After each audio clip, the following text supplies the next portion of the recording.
नमस्कार. Maths part first chapter number 4 financial planning याच्या दुसऱ्या व्हिडिओला आज आपण सुरुवात करूया. पहिल्या व्हिडिओमध्ये आपण GST, त्याचा इंट्रोडक्शन, टॅक्स इनव्हॉइस, गुड्ससाठी, सर्व्हिस प्रोव्हाइडसाठी आपण पाहिला होता. आज त्यावर आधारित जो आपण GST रेट पाहिला प्रत्येक गुड्ससाठी आणि सर्व्हिससाठी, त्याच्या ॲक्टिव्हिटी पाहणार आहोत. त्यातून आपल्याला प्रत्येक वस्तूला साधारणतः किती चार्जेस लागू शकत आहेत ह्याचा आपल्याला अभ्यास होईल, त्याची उजळणी होईल, त्याच्यावरची उदाहरणं आपल्याला सोडवायची आहेत. समोर पहिली ॲक्टिव्हिटी दिसते, उदाहरण पण या ठिकाणी आपल्याला दिसत आहे. उदाहरणामध्ये आपल्याला सांगितलंय की make a list of 10 things you need in your daily life. तुमच्या नित्य जीवनात वापरण्यात येणारे जे वेगवेगळे घटक आहेत त्यांची यादी करा. आणखीन पुढे म्हणले find the GST rate with the help of GST rate chart given here. म्हणजे इथं जो तक्ता दिलेला आहे त्या तक्त्यामध्ये GST रेट तक्त्याचा म्हणजे पहिल्या व्हिडिओचा जो रेट आहे GSTचा गुड्स आणि सर्व्हिस चार्जेसचा, त्याचा आधार घ्या आणि तक्ता पूर्ण करा. न्यूज पेपर्स, बुक्स, इंटरनेट और द बिल ऑफ परचेस. आधार घेताना पुस्तकांचा घ्या, न्यूजपेपरचा घ्या, इंटरनेटचा घ्या, बिलांचा आधार घ्या. Verify these rates with the list prepared by your friends. आणखीन ते जे रेट आहेत ते तुमच्या मित्रांच्या जो ऍक्टिव्हिटी बेस आपल्याला तक्ता येणार आहे त्यांच्याशी चर्चा करायची आहे. म्हणजे प्रत्येकाची जे वेगळी यादी 10 आयटम्सची येणार आहे ती प्रत्येकाने एकमेकाची विद्यार्थ्यांशी चेक करून पाहायचे आहे कोणाच्या वस्तूंचा किती GST रेट येतोय. इथं एक एक्झाम्पल म्हणून उदाहरण आपल्याला या ठिकाणी दिलेलं आहे. स्केचबुक, कंपास बॉक्स उदाहरण दिलेलं आहे आणि त्याचं GST रेट किती आहे हेही आपल्याला पाहायचं आहे. स्केचबुक म्हणजे या ठिकाणी आपल्याला जो दिलेला भाग आहे तो गुड्स आणि सर्व्हिस यामध्ये कशात येतोय. इथं गुड्स दिलेले आहेत म्हणजे वस्तू आहेत. स्केचबुक आपल्याला दिलेला भाग हा 12% GST मध्ये म्हणजे तिसऱ्या स्लॅब मध्ये येतोय. म्हणजे इथं स्केचबुकला 12% रेट येणार आहे. त्यानंतर कंपास बॉक्स, कंपास बॉक्स जो आपण अभ्यासक्रमामध्ये शाळेमध्ये वापरतोय तो कंपास बॉक्स तो 12% GST रेट मध्ये म्हणजे तिसऱ्या स्लॅब मध्ये येतोय. 3 नंबरला 3 ते 10 हे आपल्या विचारानं चेक करून सोडवायचे आहेत. जर आपण हा चॉकच विचारात घेतला खडू, तर खडूला GST रेट नाही कारण एज्युकेशनल डिपार्टमेंट मध्ये येतोय. मग त्यामुळं इथं आपण जर चॉक लिहिलं CHALK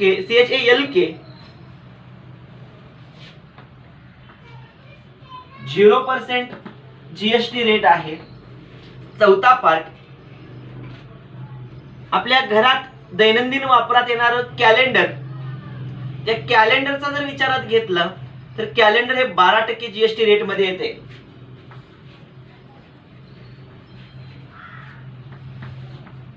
त्यानंतर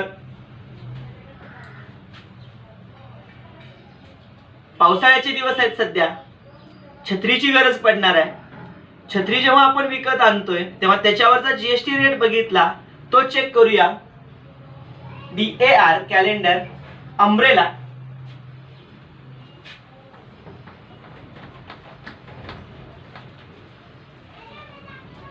छत्रीचा आपण विचारात केला जो 12% GST रेट मध्ये येतोय.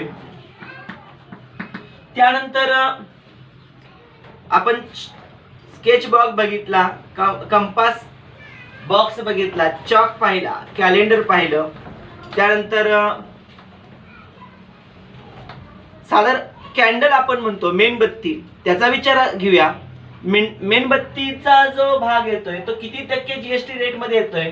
कॅन्डल कॅन्डल आपल्याला 12% जीएसटी रेट मध्ये भेटते. त्यानंतर दैनंदिन वापरामध्ये येणाऱ्या घरातले बल्ब आहेत, एलईडी बल्ब असतील, एलसीडी बल्ब असतील, तेही 12% जीएसटी रेट मध्ये येत आहेत. एलईडी एलसीडी बल्ब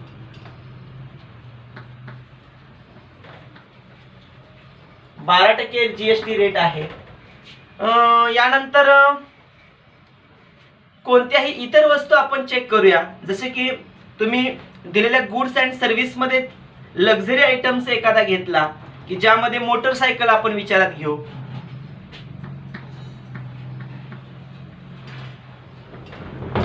या मोटरसायकल मध्ये MOTOR 28% जीएसटी रेट आपल्याला मिळणार आहे.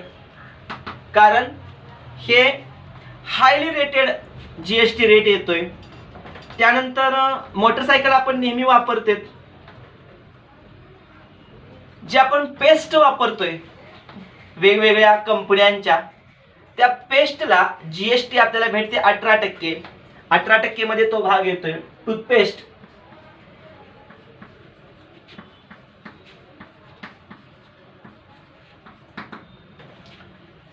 एक भाग अजून घेऊया. वेगवेगळे आपण जे पदार्थ खातोय त्यामध्ये वेगवेगळी फळं घेतोय, ते फळं हे पहिल्या स्लॅब मध्ये येत आहेत. उदाहरणार्थ आपण या ठिकाणी ऍपल घेऊया. 0% रेट मध्ये येतोय, कारण फळं 0% स्लॅब मध्ये आहेत, त्यांना टॅक्स नाही. अशा पद्धतीनं प्रत्येकाला जे वेगळे वेगळे वाटत असतील त्या गुड्स आणि त्यांना लागलेले जीएसटी रेट प्रत्येकानं आपल्याला जे मिळत आहेत त्यानुसार लिहायचे आहेत. हेच लिहिले पाहिजेत असं काही बंधन नाही. तुम्हाला जे रेट भेटतील, तुम्हाला नित्य जीवनामध्ये जे वस्तू आपण वापरतोय ते आणि त्यांचा जीएसटी रेट तुम्ही या ठिकाणी लिहिला तरी चालू शकतोय. ऍक्टिव्हिटी सेकंड या ठिकाणी आपल्याला दिसते. दुसऱ्या ऍक्टिव्हिटी मध्ये आपल्याला सांगितलेलं आहे, make a list of 10 services and then GST rates as per activity.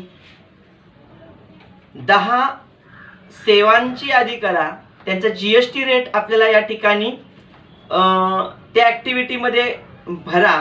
उदाहरणार्थ दाखल सांगितलंय railway and ST bus booking service etcetera.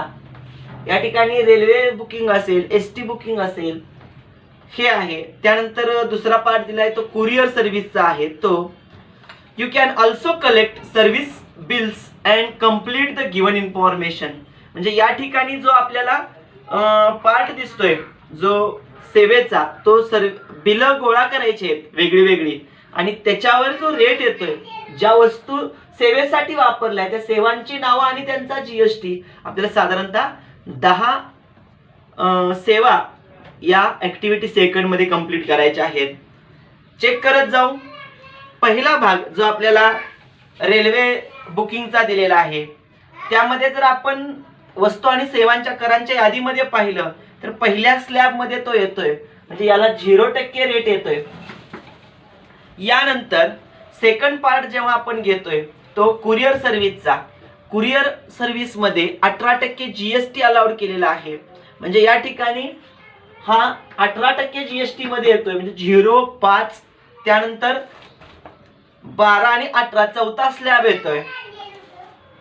त्यानंतर आपल्या नित्य जीवनातल्या वस्तू विचारात घेऊया. साधारणतः बांधकाम सेवा, कन्स्ट्रक्शन सर्व्हिस.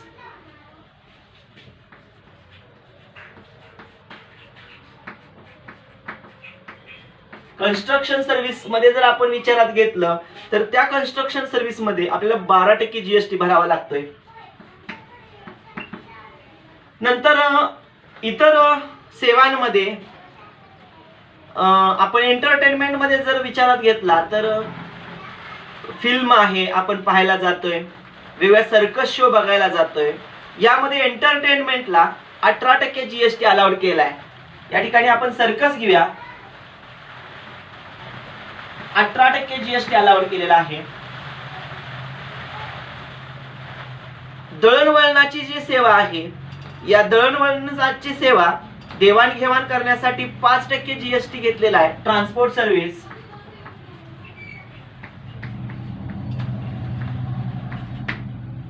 5% जीएसटी आहे. उरलेल्या 5 सर्व्हिसेसचा आपण विचारात घेऊया. साधारण अम्युजमेंट पार्क, आपण पार्क मध्ये आपण जातोय, अम्युजमेंट पार्कला हा चैनीच्या वस्तूंमध्ये गृहीत धरला जातोय. शेवटच्या स्लॅब मध्ये 28% जीएसटी रेट यामध्ये दिसून येतोय.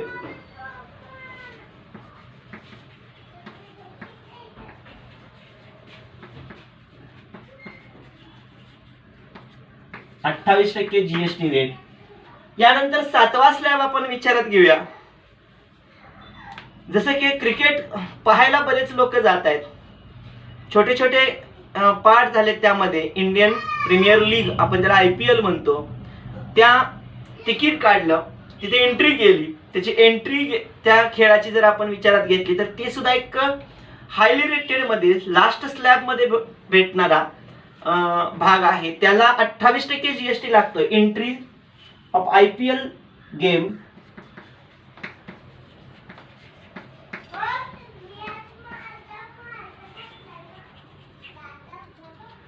तोही 28%मध्येच. यानंतर जे वेगवेगळ्या स्प्रे आपण वापरतोय परफ्यूम सारखे, त्या परफ्यूमला हे 28%च्या अगोदरचा स्लॅब मध्ये मोडतोय. म्हणजे 18%मध्ये तो जीएसटी रेट मोडतोय. Perfumes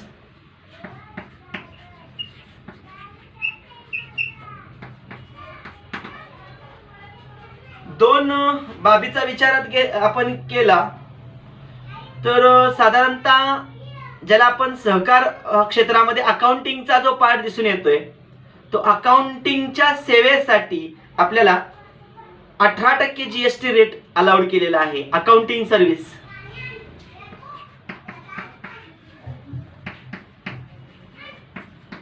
18% GST. एक पार्ट राहतोय तो म्हणजे कोणत्याही ठिकाणी आपण जेव्हा टॅक्स भरतोय तेव्हा एज्युकेशनल साठी सर्व्हिस चार्ज घेतला जातोय. एज्युकेशनल सर्व्हिस शैक्षणिक शुल्क आकारला जातोय. कोणत्या ठिकाणी ज्या ठिकाणी एक्स्ट्रा शैक्षणिक म्हणजे शासकीय सोडले खाजगी ठिकाणी कोचिंग क्लासेस आपण म्हणतो, अशा ठिकाणी ज्या ठिकाणी 18% जीएसटी रेट आहे म्हणजे एज्युकेशनल सर्व्हिस,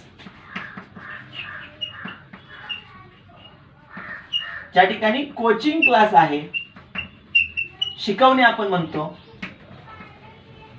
त्या ठिकाणी 28% जीएसटी घेतला जातोय. कारण हे खाजगी entry of IPL 28%, accounting educational मध्ये 18%च येतोय. 28 मध्ये बसत नाही ते. म्हणजे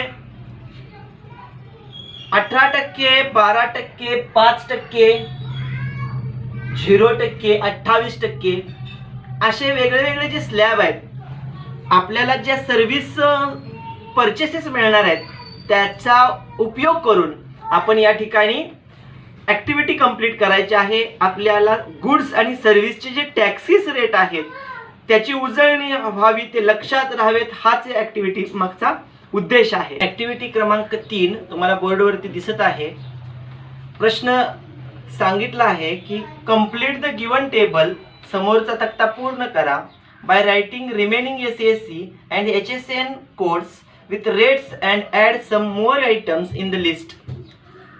या ठिकाणी काही सेवा आणि काही वस्तू यांची नावं दिलेली आहेत. त्यांचे SASC कोड आणि HSN कोड आपल्याला दिलेले आहेत आणि त्यांचे पर्सेंटेज रेट ऑफ जीएसटी आपल्याला दिलेला आहे. काही ठिकाणी विचारलेला आहे आणि उर्वरित ठिकाणी आपल्याला ती माहिती भरायची आहे. आपल्याकडं ज्या पावत्या आहेत सेवा घेतलेल्या आणि वस्तू घेतलेल्या, त्यामध्ये जीएसटी नंबर, त्या व्यक्तीं ज्या ठिकाणी घेतलं त्या व्यापाऱ्याचं किंवा दुकानाचं नाव, त्यानंतर तिथं असणारे कोड नंबर्स, वस्तूंची नावं, कोड नंबर आणि तिथं घेतलेला जीएसटी आपल्याला लिहायचं आहे. या ठिकाणी रेल्वे ट्रान्सपोर्टला SASC दिलेला आहे आणि आपल्या गुड्स अँड सर्व्हिस टॅक्सची जी GST रेटची यादी आहे त्यानुसार GST रेट 5% रेल्वे ट्रान्सपोर्टला आहे. एअरवेज सर्व्हिस जो इकॉनॉमी रेटमध्ये आहे सर्वसामान्य दरात त्यालाही 5% GST रेट आहे. त्याचा सॅक SAC दिलेला आहे. करन्सी एक्सचेंज सर्व्हिस नोटांची जी अदलाबदल एका देशातून दुसऱ्या देशात जाताना त्या देशातून आपल्या देशात येताना जी नोटांच्या चलनांची अदलाबदल केली जाते त्याच्यामध्ये GST घेतला जातोय तो 18%. ब्रोकरेज सर्व्हिस जेव्हा आपण शेअरची दलाली करतो तेव्हा त्या ठिकाणी ब्रोकरेज घेतला जातोय तो ब्रोकरेज सुद्धा 18%च आहे. त्याचा SAC कोड नंबर दिलेला आहे. टॅक्सी सर्व्हिस जेव्हा शहरांमधून आपण टॅक्सी वाहतूक करतोय प्रवासी वाहतूक त्यावेळेला त्याचा कोड नंबर त्याचा GST रेट 5% आहे. 5 स्टार हॉटेल सर्व्हिस जेव्हा आपण मोठ्या हॉटेलांमध्ये ज्या उच्च दर्जाच्या आहेत त्या हॉटेलमध्ये जातोय तेव्हा तिथला सेवेचा कर कोड क्रमांक दिलेला आहे. तिथं आपल्याला सगळ्यात जास्त शेवटच्या स्लॅबचा GST रेट 28% घेतला जातोय. एक आपल्याला जागा दिलेली आहे तिथं जर आपल्याकडे एखादी पावती असेल ज्या ठिकाणी आपण सेवेचा उपभोग घेतलेला आहे आणि त्या सेवेचा कोड क्रमांक घेतलेल्या सेवेचं नाव आणि तिथं वापरलेला GST किती टक्के तो या ठिकाणी लिहायचा आहे. सध्या या ठिकाणी सेवेची पावती उपलब्ध न झाल्याने त्याचा कोड नंबर नाव आणि GST रेट लिहिला नाही. या ठिकाणी गुड्स सर्व्हिस टॅक्स मध्ये आपल्याला डुलॅक्स पेंट त्याचा कोड त्याचा GST rate ball bearing HSN code 28% GST speedometer HSN code GST rate potatoes HSN code GST rate आपल्याला दिलेला आहे. अजून 3 ब्रॅकेट रिकामे गुड्स बाबत टॅक्स इनवॉइस आपल्याला मिळालेली आहे जी वेलनेस मेडिसिनची आहे. त्यामध्ये काही मेडिसिन्स त्यांचे HSN कोड या ठिकाणी लिहितोय. ही पावती तुम्हाला या ठिकाणी समोर दिसत आहे त्याच पावतीचा उल्लेख या समोर करत आहे. सिनारेस्ट हे जे औषध आहे त्याचा HSN कोड आपल्याला दिलेला आहे 3204969 आणि GST रेट 12% आहे. त्यानंतर टस्क्यू DX गोळी आहे.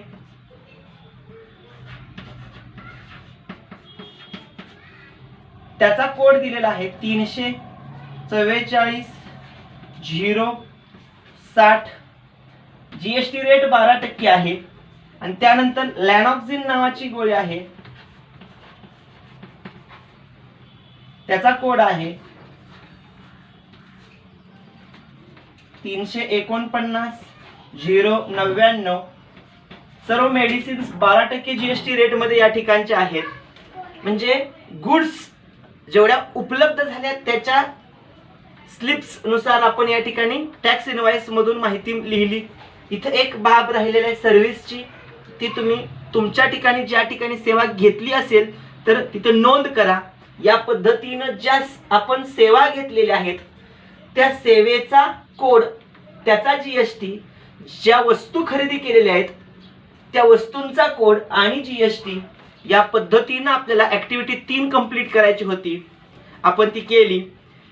यानंतर जो SAC हा कोड आहे rate of goods and service मध्ये आणि त्यानंतर HSN हा जो कोड आहे तो only for information no need for remember them म्हणून सांगितले. म्हणजे माहितीसाठी फक्त आपल्याला अभ्यासासाठी आहे. हे जे 2 कोड आहेत हे काय आपल्याला पाठांतरासाठी किंवा पुढच्या अभ्यासासाठी नाही फक्त आपल्याला याची माहिती मिळावी एवढाच याच्या पाठीमागचा उद्देश आहे. यावर जे एक्झाम्पल्स आपल्याला सोडवलेले आहेत कशा पद्धतीने उदाहरणं सोडवायचे ते आपण पाहूया. सोडवलेली उदाहरणं आता आपल्याला बघायचे 3 प्रकारची. त्याच्या अगोदर एक उपक्रम आपण पाहायचा आहे जो तुम्ही तुमच्या नोटबुक मध्ये नोट डाऊन करायचा आहे किंवा चिटकवायचा आहे. जे तुम्ही गुड्स अँड सर्व्हिस टॅक्सच्या संदर्भात टॅक्स इनव्हॉइस तुम्हाला मिळणार आहे, ज्या पावत्या सेवेच्या आणि वस्तूच्या संदर्भात पुरवठा केलेल्या त्या पावत्या तुमच्या बाजूला असणाऱ्या, तुमच्या घरी असणाऱ्या, त्या तुम्ही तुमच्या नोटबुकमध्ये चिटकवायच्या आहेत आणि आपल्या मित्रांशी त्याच्याबद्दल चर्चा करायची आहे. म्हणजे प्रत्येकाकडे वेगळ्या वेगळ्या पावत्या असतील, त्याच्या चर्चा केल्यानंतर कोणत्या वस्तूला, कोणत्या सेवेला किती टक्के GST आकारला जातोय केंद्राचा, राज्याचा, त्याचा SASC HSN कोड कोणता आहे, या पद्धतीनं पारदर्शकता तुमच्या लक्षात येईल. आणखीन चर्चा करण्यासाठी, GST समजून घेण्यासाठी आणखीन उपयोगाला येईल. तो GST कोणत्या पद्धतीनं सोडवायचा, 3 प्रकारची उदाहरणं आहेत. त्यापैकी पहिलं उदाहरण, Aarti gas agency supply LPG cylinder to the consumer. Aarti gas एजन्सीनं LPG गॅस सिलेंडर पुरवठा केलेला आहे ग्राहकाला फॉर टॅक्सेबल व्हॅल्यू ₹545, 545 रुपये या किमतीनं तो पुरवठा करणार आहे आणि GST चार्ज इज 5%, त्याला 5% GST त्या रकमेवर आकारणार आहेत. What is the amount of CGST, SGST, त्याचा केंद्राचा कर किती आहे, त्याला राज्याचा कर किती लागेल, इन द टॅक्स इनव्हॉइस, त्या टॅक्स इनव्हॉइस मध्ये. What is the total amount paid by the consumer, तर ग्राहक एकूण किती रुपये रक्कम आरती गॅस एजन्सीला देईल, म्हणजे 545 ही रक्कम अधिक GST ची होणारी रक्कम मिळून किती होईल, ती टोटल अमाऊंट. त्यानंतर find the amount of GST to be paid by Aarti gas agency, ती व्यक्ती आरती गॅस एजन्सीला केंद्राचा आणि राज्याचा मिळून एकूण टॅक्स किती देईल हे पण विचारलेलं आहे. आपल्याला रेट ऑफ GST दिलाय, तो आपण या ठिकाणी लिहूया. रेट ऑफ GST आहे 5% आपल्याला सांगितलेला आहे. या 5% करामध्ये निम्मा कर केंद्राचा, निम्मा कर राज्याचा असणार आहे. म्हणजे rate of CGST is equal to rate of SGST, 5%च्या निम्मा 2.5%, दोघांचा 2.5% असणार आहे. मग तो किती बघूया. 5%च्या निम्मा किती टक्के, म्हणजे 2.5% जो आपल्याला अमाऊंट दिलेली आहे, कोणती taxable amount, taxable amount of LPG is equal to 545 rupees. याच्या 2.5% केंद्राचा, याच्या 2.5% राज्याचा टॅक्स आहे. म्हणून CGST is equal to SGST is equal to 2.5% म्हणजे 2.5/100, 2.5 भागिले 100 कुणाच्या 545 या रकमेच्या, म्हणजेच 2.5 गुणिले 5.45 यांचा आपण गुणाकार करूया. 5.45 गुणिले 2.5, 25 5 100, 5 हातच्या गेले 12, 25 चौक 100 आणि 12 112, 2 हातच्या गेले 11, 25 5 100, 125 आणि 5 1 6, 2 1 3, 136. दशांश स्थळ मोजूया. इथला 1 आणि इथले 2, एकूण 3 दशांश स्थळ इकडून मोजत येऊया. 1 2 3 दशांश स्थळावरती आपण दशांश चिन्ह देऊया. 13.625 इतका GST आपल्याला मिळणार आहे. दशांश स्थळ 3 घरापर्यंत आहेत, आपण ती 2 घरापर्यंतच मांडूया. 13, इथं दशांश स्थळ शेवटचं 5 आहे. 5 किंवा 5 पेक्षा मोठी संख्या असेल तर 1 दशांश स्थळ या ठिकाणी वाढवून घेतो, आणि जर 5 पेक्षा कमी दशांश स्थळ असेल तिसरं, तर अलीकडचं दशांश स्थळ आपण तसंच ठेवतोय. 6 3 म्हणजे 13 रुपये 63 पैसे इतका केंद्राचा आणि राज्याचा GST असणार आहे. म्हणजे ते सेपरेट GST त्यांना भरावे लागणार आहेत. मग एकूण रक्कम किती रुपये ती तो ग्राहक, तो कंझ्युमर आरती गॅस एजन्सीला देईल, तो आपल्याला बघायचा आहे. बघूया. Amount paid by consumer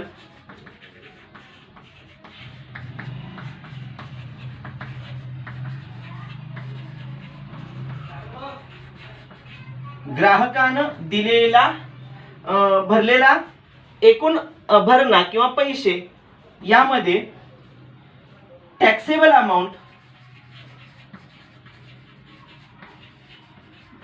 plus CGST plus SGST एकूण बिल असणार आहे. टॅक्सेबल अमाऊंट मध्ये 545 रुपये आहेत. केंद्राचा कर आहे 13 रुपये 63 पैसे अधिक राज्याचा पण कर तेवढाच आहे 13 रुपये 63 पैसे. एकूण रक्कम जी आपल्याला मिळणार आहे ती आपण करूया 545 13 रुपये 63 पैसे अधिक 13 रुपये 63 पैसे यांची बेरीज केली 3 आणि 3 6 6 6 12 च्या गेला 1 दशांश स्थळ 5 आणि 3 8 9 10 11 12 शी 2 च्या गेला 1 1 2 3 4 आणि 3 7 5 शी 5 572 रुपये 26 पैसे इतका त्यांना त्या ग्राहकांना पैसे भरावे लागतील. अमाऊंट पेड बाय कंझ्युमर याच ठिकाणी लिहूया 572 रुपये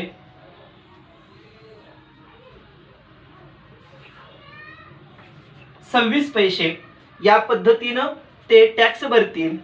रुपीज म्हणूया. आर्थिक गॅस एजन्सी किती रुपये केंद्राचा कर भरेल तर एवढा, राज्याचा किती कर भरेल एवढा, ग्राहकाकडून एवढी taxable amount plus GST total amount एवढी घेईल. त्याचबरोबर आर्थिक गॅस एजन्सी एकूण टॅक्स किती भरेल तर या दोघांच्या बेरजे इतका, म्हणजे केंद्राच्या आणि राज्याच्या कराच्या बेरजे इतका. या ठिकाणी लास्ट शेवटचा प्रश्न विचारलाय, find the amount of GST to paid by Arthik gas agency. Amount of GST paid bye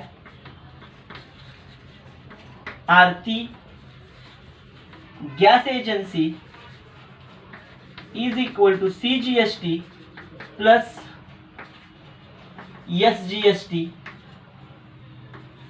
is equal to 13.63 अधिक 13.63 बरोबर 3 आणि 3 6 6 6 12 च्या गेला 1 3 आणि 3 6 च्या 1 7 1 आणि 1 2 27 रुपये 26 पैसे इतका GST कोण भरणार आहे तर आर्थिक गॅस एजन्सी भरणार आहे. आणि त्या व्यक्तीला ग्राहकाकडनं गॅस एजन्सी ग्राहकाकडनं 572 रुपये 26 पैसे घेणार आहेत. या पद्धतीनं पहिलं सॉल्व्ड एक्झाम्पल कंप्लीट झालेलं आहे. उदाहरण क्रमांक 2 एक्झाम्पल नंबर 2 तुम्हाला दिसत आहे. Courier service agent charged total rupees 590 to courier a parcel from Nashik to Nagpur. Courier service वाल्यांनी काय केलेलं आहे, नाशिक वरून नागपूरला पार्सल पाठवलेलं आहे 590 रुपयाला.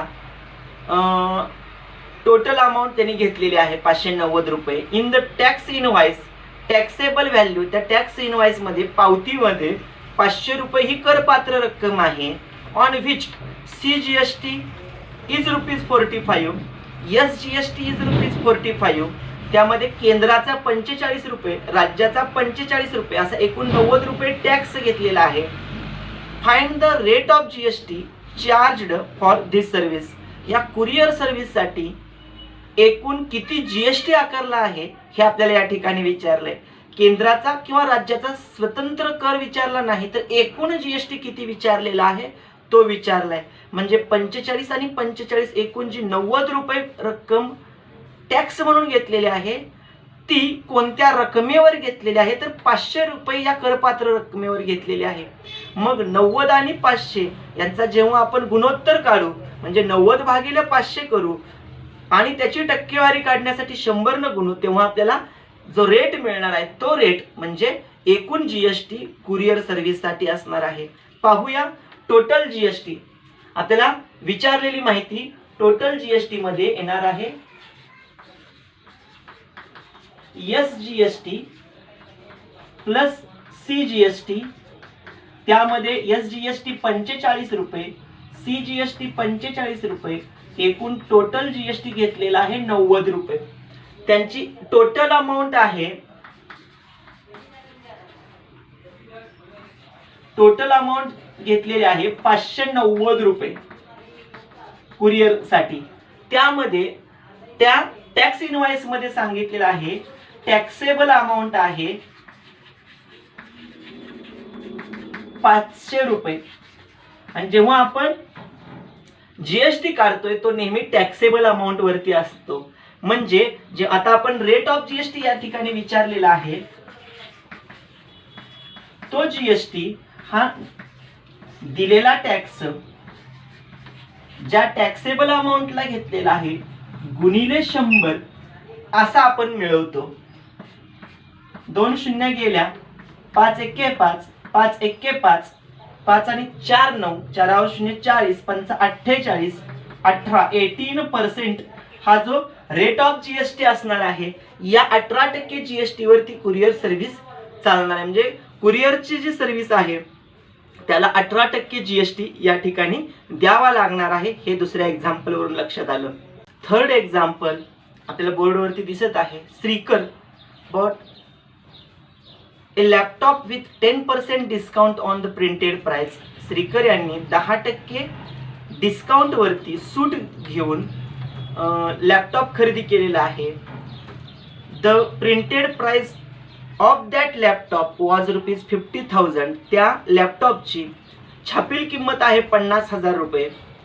18% GST was charged on discounted price. म्हणजे जो त्यांना 10% डिस्काउंट मिळणार आहे त्या डिस्काउंट करून जी रक्कम राहणार आहे प्रिंटेड प्राइस वरची, म्हणजे 50,000च्या 10% डिस्काउंट देऊन जी रक्कम राहणार आहे त्याच्यावर 18% जीएसटी घेतला जाणार आहे.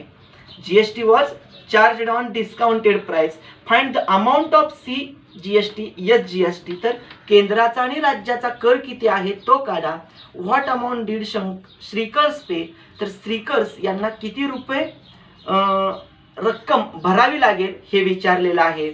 आपल्याला डिस्काउंट दिलेला आहे 10%, छापील किंमत आहे 50,000, डिस्काउंट 10%, प्रिंटेड प्राइस 50,000 रुपये आहे. आपल्याला अगोदर डिस्काउंट काढावं लागेल. देअरफॉर डिस्काउंट रेट म्हणू इथं, आणि discount rupees is equal to 50,000च्या 10%. 500 गुणिले 10, 5,000 रुपये इतका डिस्काउंट त्या लॅपटॉप वरती मिळेल. मग देअरफॉर टॅक्सेबल अमाऊंट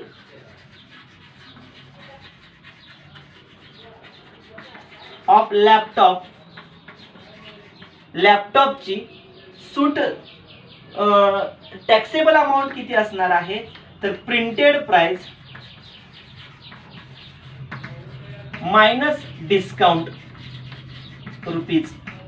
आता प्रिंटेड प्राइस आहे 50,000, त्यातून डिस्काउंट कट केला 5,000, 50,000 मधून 5 गेले, 45,000 रुपये इतकी टॅक्सेबल अमाऊंट असणार आहे लॅपटॉपची. मग लॅपटॉपची टॅक्सेबल अमाऊंट एवढी आहे 45,000 रुपये. वरती त्यांना जीएसटी 18% सांगितलेला आहे तो आपल्याला घ्यावा लागेल. त्या 18% पैकी केंद्राचा किती, 18च्या निम्मा 9%, राज्याचाही तितकाच 9% आपल्याला घ्यावा लागेल. Rate of GST, therefore rate of GST is equal to 18%, CGST is equal to SGST is equal to 9% each. प्रत्येकाचा 9% असणार आहे. मग आपण केंद्राचा आणि राज्याचा विचारलाय. टॅक्सेबल अमाऊंटच्या 9% काढले की आपल्याला दोन्ही मिळून जातील. Therefore CGST is equal to 9% means 9/100 into taxable amount. 0 cancel, 450 गुणिले 9, 9 0 0, 9 5 45, हातच्या गेले 4, 9 चौक 36 आणि 4 40, 4,050 इतकी रक्कम मिळते. मग 4050 रुपये हा केंद्राचा कर आहे, तितकाच राज्याचा पण कर आहे. म्हणजे 4050 रुपये त्याला भरावे लागणार आहेत. केंद्राचे 4050 रुपये भरावे लागणार आहेत, राज्याचे अधिक 45,000 रुपये इतकी रक्कम आहे टॅक्सेबल अमाऊंट. ह्या तिघांची बेरीज केली, CGST SGST plus taxable amount, एवढी रक्कम त्याला श्रीकर यांना पेड करावे लागेल. मग श्रीकर पेड अमाऊंट ऑफ लॅपटॉपची अमाऊंट पेड करणार आहेत श्रीकर किती, taxable amount plus CGST plus SGST 45,000 रुपये अधिक 4050 केंद्राचा अधिक 4050 राज्याचा. तो किती होणार आहे तर 45,000 4050 0 5 आणि 5 10च्या गेला 1 4 आणि 4 8 आणि 5 13 च्या गेला 1 53,100 रुपये इतकी किंमत त्या लॅपटॉपची टोटल अमाऊंट होणार आहे. Therefore 53,100 rupees is the amount paid Shrikar to a laptop. म्हणजे एकूण रक्कम त्यांना ती पेड करावी लागणार आहे. या पद्धतीनं जी सॉल्व्ड एक्झाम्पल आहे ती आपण या ठिकाणी पूर्ण केली. जी करपात्र किंमत आहे, करपात्र म्हणजे टॅक्सेबल अमाऊंट ज्याला आपण म्हणतो, या ठिकाणी आपण म्हणतो ही करपात्र रक्कम म्हणजे काय तर ज्या किमतीवर टॅक्स आकारला जातोय, कर आकारला जातोय ती किंमत. इथं 50,000वरती कर नाही आकारला, डिस्काउंट मायनस करून जी रक्कम राहते ही करपात्र रक्कम सांगितलेली. हे समजून घेणं गरजेचं आहे, कारण जर करपात्र रक्कम तुम्ही व्यवस्थित समजून घेतली तर तुम्हाला GST रेट किंवा GSTची अमाऊंट काढणं सोयीचं होईल. ज्या पद्धतीनं तुम्हाला सांगितलं की टॅक्सेबल अमाऊंट वरती आपण कर आकारायचा, पण काही ठिकाणी टॅक्स इनव्हॉइस मध्ये रक्कम सांगितलेली नसते टॅक्सेबल अमाऊंट, तेव्हा जी त्या ठिकाणी दिलेली जी सेलिंग प्राइस आहे ती करपात्र रक्कम समजावी. त्यानंतर टॅक्स इनव्हॉइस मध्ये टोटल अमाऊंट दिली जाते, ती टोटल अमाऊंटला आपण बीजक मूल्य म्हणतो, जी इनव्हॉइस व्हॅल्यू आपण त्याला म्हणू, त्यामध्ये GST आकारलेला असतोय. लक्षात घ्या की केंद्राचा जो कर आहे तेवढाच कर राज्यालाही आकारला जातोय. दोन्हीही कर केंद्राचा आणि राज्याचा समानच असतो. या पद्धतीनं या भागावरच आधारित आपल्याला 4.1 हा प्रॅक्टिस सेट सोडवायचा आहे. त्यामध्ये 7 उदाहरणं आहेत, ते आपण पुढील व्हिडिओमध्ये पाहूयाच. 4.1 चा सराव करा. काही अडचणी आल्यास त्या शेअर करा, सांगा, त्याच्यावर चर्चा करू. भेटूया पुढील व्हिडिओमध्ये. धन्यवाद.